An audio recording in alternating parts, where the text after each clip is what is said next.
ಎಲ್ಲರಿಗೂ ನಮಸ್ಕಾರ. Welcome back to my channel. ಇವತ್ತು ಏನು ರೆಸಿಪಿ ಜೊತೆ ಬಂದಿದ್ದೀನಿ ಅಂತ ನೋಡೋದಾದರೆ ನೀರು ದೋಸೆ ಮತ್ತು ಖಾರವಾಗಿರುವಂಥ ಕೆಂಪು ಚಟ್ನಿ ರೆಸಿಪಿನ ತೊಗೊಂಡು ಬಂದಿದ್ದೀನಿ. ಇದು ಮಾಡಲಿಕ್ಕೆ ಕೂಡ ತುಂಬಾ ಸುಲಭ, ಹಾಗೆ ತಿನ್ನೋಕ್ಕೂ ತುಂಬ ಟೇಸ್ಟಿಯಾಗಿರುತ್ತೆ. ಈ ವೆಜಿಟೇರಿಯನ್ಸ್ಗಂತೂ ಈ ಚಟ್ನಿ ದಿ ಬೆಸ್ಟ್ ಕಾಂಬಿನೇಷನ್ ಅಂತ ಕೂಡ ಹೇಳ್ತೀನಿ. ಸೊ ಇವಾಗ ಇದನ್ನು ಹೇಗೆ ಮಾಡೋದು ಅಂತ ನೋಡೋಣ ಬನ್ನಿ. ಮೊದಲಿಗೆ ನಾನಿಲ್ಲಿ 2.5 ಗ್ಲಾಸ್ ಆಗುವಷ್ಟು ಅಕ್ಕಿನ ಓವರ್ ನೈಟು ನೆನೆಸಿಟ್ಕೊಂಡಿದ್ದೀನಿ. ನೋಡಿ, ಇದರಲ್ಲಿ ನಾನು 2.5 ಗ್ಲಾಸ್ ತೊಗೊಂಡಿದ್ದೀನಿ. 1/4 ಕಪ್ ಆಗೋಷ್ಟು ತೆಂಗಿನಕಾಯಿ ಮತ್ತು ಚಟ್ನಿ ಮಾಡಲಿಕ್ಕೆ ಬ್ಯಾಡಗಿ ಮೆಣಸಿನ್ಕಾಯಿ ತೊಗೊಂಡಿದ್ದೀನಿ. ಸ್ವಲ್ಪ ತೆಂಗಿನಕಾಯಿ, ಬೆಳ್ಳುಳ್ಳಿ, ಹುಣಸೆ ಹಣ್ಣು, ಕೊತ್ತಂಬರಿ ಸೊಪ್ಪು, ಸ್ವಲ್ಪ ಕರಿಬೇವು, 1 ಇಂಚಷ್ಟು ಶುಂಠಿ, ಸ್ವಲ್ಪ ಬೆಲ್ಲ, 2 ಗುಂಟೂರು ಮೆಣಸಿನ್ಕಾಯಿ, ರುಚಿಗೆ ತಕ್ಕಷ್ಟು ಉಪ್ಪು. ಈಗ ಹೇಗೆ ಮಾಡೋದು ಅಂತ ನೋಡೋಣ ಬನ್ನಿ. ಒಂದು ಮಿಕ್ಸಿ ಜಾರ್ನ ತಗೊಳ್ಳಿ. ಆ ಮಿಕ್ಸಿ ಜಾರಿಗೆ ಏನು ಅಕ್ಕಿನ ನಾನು ನೆನೆಸಿದ್ದಲ್ವ ಅದನ್ನು 2 ಬ್ಯಾಚಾಗಿ ನಾನಿಲ್ಲಿ ರುಬ್ಕೊಳ್ತಾ ಇದ್ದೀನಿ. ಮೊದಲನೇ ಬ್ಯಾಚ್ನ ಹಾಕ್ಕೊಳ್ತಾ ಇದ್ದೀನಿ. ಅಕ್ಕಿ ಜೊತೆಗೆ ನಾನಿಲ್ಲಿ ತೆಂಗಿನಕಾಯಿ ಕೂಡ ಸೇರಿಸ್ಕೊಳ್ತಾ ಇದ್ದೀನಿ. ತೆಂಗಿನಕಾಯಿ ನಾನೇನು 1/4 ಕಪ್ ತೊಗೊಂಡಿದ್ದೆ ಅದು ಫುಲ್ಲು ಇದರಲ್ಲೇ ಸೇರಿಸ್ಕೊಳ್ತಾ ಇದ್ದೀನಿ. 1/4 ಕಪ್ ತೆಂಗಿನಕಾಯಿನ ಹಾಕಿ ಜೊತೆಗೆ ನೀರು ಹಾಕಿ ನುಣ್ಣಗೆ ಪೇಸ್ಟ್ ಮಾಡ್ಕೊಳ್ಬೇಕಾಗತ್ತೆ. ನೋಡಿ, ಇಲ್ಲಿ ನಾನು ತೋರಿಸ್ತಾ ಇದ್ದೀನಲ್ಲ, ಇಷ್ಟು ನುಣ್ಣಗಾಗಿರಬೇಕು ಹಿಟ್ಟು. ಇದನ್ನು ಇವಾಗ ಒಂದು ಪಾತ್ರೆಗೆ ತೆಗೆದಿಟ್ಕೊಳ್ಳೋಣ. ಮತ್ತು ಈಗ ಮಿಕ್ಸಿ ಜಾರ್ನ ತೊಗೊಂಡು ಏನು ಉಳಿದಿತ್ತಲ್ಲ ಅಕ್ಕಿ ಅದನ್ನು ಕೂಡ ಸೇರಿಸ್ಕೊಂಡು ಇದನ್ನು ನುಣ್ಣಗೆ ಗ್ರೈಂಡ್ ಮಾಡಿ ತೊಗೊಳ್ಳೋಣ. ಫುಲ್ ನುಣ್ಣಗೆ ಗ್ರೈಂಡ್ ಮಾಡಿ ಇದನ್ನು ಅದೇ ಪಾತ್ರೆಗೆ ಹಾಕ್ಕೊಂಡು ಮಿಕ್ಸ್ ಮಾಡ್ಕೊಳ್ಬೇಕಾಗತ್ತೆ. ಈಗ ಅದೇ ಮಿಕ್ಸಿ ಜಾರಿಗೆ ಸ್ವಲ್ಪ ನೀರನ್ನ ಕೂಡ ಸೇರಿಸಿ ಇದಕ್ಕೆ ಹಾಕ್ಕೊಳ್ತಾ ಇದ್ದೀನಿ. ಈಗ ತೋರಿಸ್ತೀನಿ ನೋಡಿ, ಈ ದೋಸೆ ಹಿಟ್ಟು ಇಷ್ಟು ತೆಳು ಕನ್ಸಿಸ್ಟೆನ್ಸಿನಲ್ಲಿ ಇರಬೇಕಾಗತ್ತೆ. ನೋಡಿ, ಈ ಥರ ನೀರು ಥರ ಇರಬೇಕು. ತೀರ ಗಟ್ಟಿನೂ ಅಲ್ಲ, ತೀರ ತೆಳ್ಳಗೂ ಅಲ್ಲ. ಈಗ ರುಚಿಗೆ ತಕ್ಕಷ್ಟು ಉಪ್ಪನ್ನು ಸೇರಿಸ್ಕೊಂಡು ಮತ್ತೆ ಮಿಕ್ಸ್ ಮಾಡ್ಕೊಳ್ತಾ ಇದ್ದೀನಿ. ನೀಟಾಗಿ ಉಪ್ಪನ್ನು ಸೇರಿಸ್ಕೊಂಡು ಮಿಕ್ಸ್ ಮಾಡ್ಕೊಂಡಾದ ನಂತರದಲ್ಲಿ ಅದನ್ನು ಸೈಡ್ಗೆ ತಿಟ್ಕೊಳ್ಳೋಣ.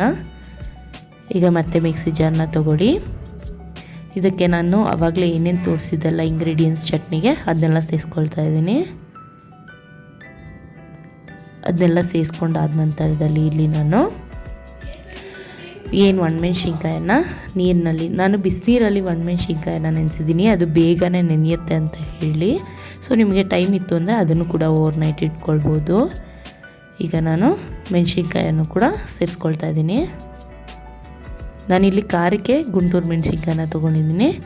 ಕಲ್ಲರ್ಗೆ ಅಂತ ಹೇಳಿ ಬ್ಯಾಡಗಿ ಮೆಣಸಿನ್ಕಾಯಿನ ತೊಗೊಂಡಿದ್ದೀನಿ. ರುಚಿಗೆ ತಕ್ಕಷ್ಟು ಉಪ್ಪು ಹಾಗೆ ನೀರನ್ನು ಹಾಕಿ ಮುಚ್ಚಳ ಮುಚ್ಚಿ ನುಣ್ಣಗೆ ರುಬ್ಕೊಳ್ಳೋಣ. ಈಗ ಚಟ್ನಿ ಕೂಡ ರೆಡಿಯಾಗಿದೆ. ಇದನ್ನು ಒಂದು ಪಾತ್ರೆಗೆ ತೆಗೆದಿಟ್ಕೊಳ್ಳೋಣ.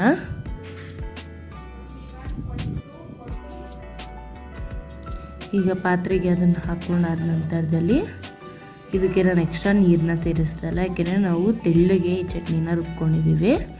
ಇದಕ್ಕೀಗ ಪುಟ್ಟಿಗೆ ಹಾಕೊಂಡು ಒಗ್ಗರಣೆ ಕೊಟ್ಕೊಳ್ಳೋಣ. ಇಲ್ಲಿ ಒಗ್ಗರಣೆದೊಂದು ಪಾತ್ರೆ ಇಟ್ಕೊಂಡು ಸ್ವಲ್ಪ ಎಣ್ಣೆ ಸೇರಿಸ್ಕೊಳ್ಳಿ.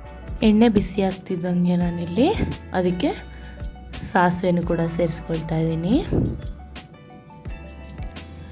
ಸಾಸಿವೆ ಚೆನ್ನಾಗೆ ಇಲ್ಲಿ ಚಟಪಟ ಅಂತ ಸಿಡಿಬೇಕು. ಈಗ ಕಡಲೆಬೇಳೆನೂ ಇದಕ್ಕೆ ಸೇರಿಸ್ಕೊಳ್ತಾ ಇದ್ದೀನಿ.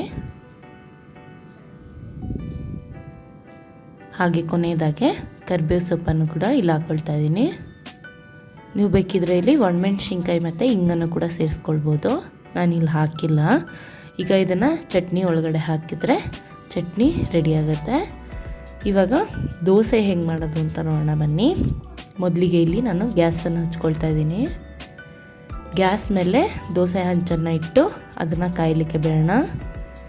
ಅದು ಕಾಯ್ತಿದ್ದಂಗೆ ಮೇಲೆ ಸ್ವಲ್ಪ ತಣ್ಣೀರನ್ನು ಹಾಕ್ಕೊಳ್ಬೇಕಾಗತ್ತೆ. ಹಾಕಿ ಒಂದು ಚೆನ್ನಾಗಿರೋ ಬಟ್ಟೆ ತಗೊಂಡು ತವಾ ಮೇಲಿರೋ ನೀರನ್ನೆಲ್ಲ ನೀಟಾಗಿ ಸ್ವಲ್ಪ ಪ್ರೆಸ್ ಮಾಡಿ ಒರೆಸ್ಕೊಳ್ಬೇಕಾಗತ್ತೆ. ಈಗ 1 ಟೀ ಸ್ಪೂನ್ ಆಗೋಷ್ಟು ಎಣ್ಣೆನ ಇಲ್ಲಿ ಸೇರಿಸ್ಕೊಳ್ತಾ ಇದ್ದೀನಿ. 1 ಈರುಳ್ಳಿನ ಕಟ್ ಮಾಡಿ ಇಟ್ಕೊಂಡಿದ್ದೀನಿ. ಅದನ್ನು ಇಲ್ಲಿ ಸ್ಕ್ರಬ್ ಮಾಡ್ಕೊಳ್ತಾ ಇದ್ದೀನಿ, ಯಾಕೆಂದರೆ ಸೀಸ್ನಿಂಗ್ ಹಾಕಬೇಕು ದೋಸೆ ಬರಲಿಕ್ಕೆ.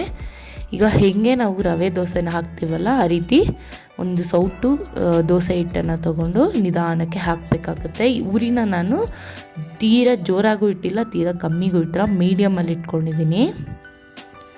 ಈಗ ದೋಸೆ ಹಾಕಿ ಒಂದು 5 ನಿಮಿಷಗಳ ಕಾಲ ಅದನ್ನು ಅಲ್ಲೇ ಬಿಟ್ಬಿಡ್ಬೇಕಾಗತ್ತೆ. ಈಗ ಸ್ವಲ್ಪ ಮೇಲೆ ಎಣ್ಣೆ ಹಾಕ್ಕೊಳ್ತಾ ಇದ್ದೀನಿ. ಎಣ್ಣೆ ಹಾಕಿ ಒಂದು 5 ನಿಮಿಷ ಹಾಗೆ ಬೇಯೋದಕ್ಕೆ ಬಿಡೋಣ. ಅದನ್ನು ಬೇಕಿದ್ರೆ ನೀವು ಮೇಲೆ ಮುಚ್ಚಿ ಕೂಡ ಇಡ್ಬೋದು, ಹಬೆನಲ್ಲೇ ಬೇಯುತ್ತೆ ಅದು. ಈಗ ನಾನು ದೋಸೆನ ಫ್ಲಿಪ್ ಮಾಡ್ತಾಯಿದ್ದೀನಿ, ಅಂದರೆ ದಬಾಕ್ತಿದ್ದೀನಿ. ಇದನ್ನು ಆಲ್ಮೋಸ್ಟ್ ಒಂದೇ ಸೈಡ್ ಬೇಯಿಸೋದು, ಬಟ್ ನಮಗೆ ಅದೇನೋ ತಿನ್ನೋದಕ್ಕೆ ಇಷ್ಟ ಆಗೋದಿಲ್ಲ. ಹಾಗಾಗಿ ನಾನು ಫ್ಲಿಪ್ ಮಾಡಿ ಜಾಸ್ತಿ ಹೊತ್ತಿಡೋದಿಲ್ಲ, ಒಂದು 2 ನಿಮಿಷದೊಳಗಡೆ ತೆಗೆದುಬಿಟ್ಟು ಅದನ್ನು ಎತ್ತಿಟ್ಕೊಳ್ತಾ ಇದ್ದೀನಿ. ಸೊ ಇದು ಅಥೆಂಟಿಕ್ ಇಲ್ಲ ಅಂದರೂ ನಮ್ಗಳಿಗೆ ಟೇಸ್ಟಿಗೆ ತಕ್ಕ ಹಾಗೆ ನೀರು ದೋಸೆ ಮತ್ತು ಕೆಂಪು ಚಟ್ನಿ ತುಂಬಾ ಚೆನ್ನಾಗಿರುತ್ತೆ ಮಾತ್ರ. ಇದ್ರ ಟೇಸ್ಟ್ ಅಂತೂ ನೀವು ಮನೇಲಿ ಮಾಡಿ ಹೇಗಿದೆ ಅಂತ ಕಮೆಂಟಲ್ಲಿ ಹೇಳೋದನ್ನಂತೂ ಮರಿಬೇಡಿ. ಇದೇ ರೀತಿ ನಿಮ್ಗೆ ಹೊಸ ಹೊಸ ರೆಸಿಪಿಗಳು ಬೇಕಂದರೆ ನನ್ನ ಚಾನಲ್ನ ಸಬ್ಸ್ಕ್ರೈಬ್ ಮಾಡ್ಕೊಳ್ಳಿ ಅಂತ ಹೇಳ್ತಾ ಥ್ಯಾಂಕ್ ಯು ಫಾರ್ ವಾಚಿಂಗ್.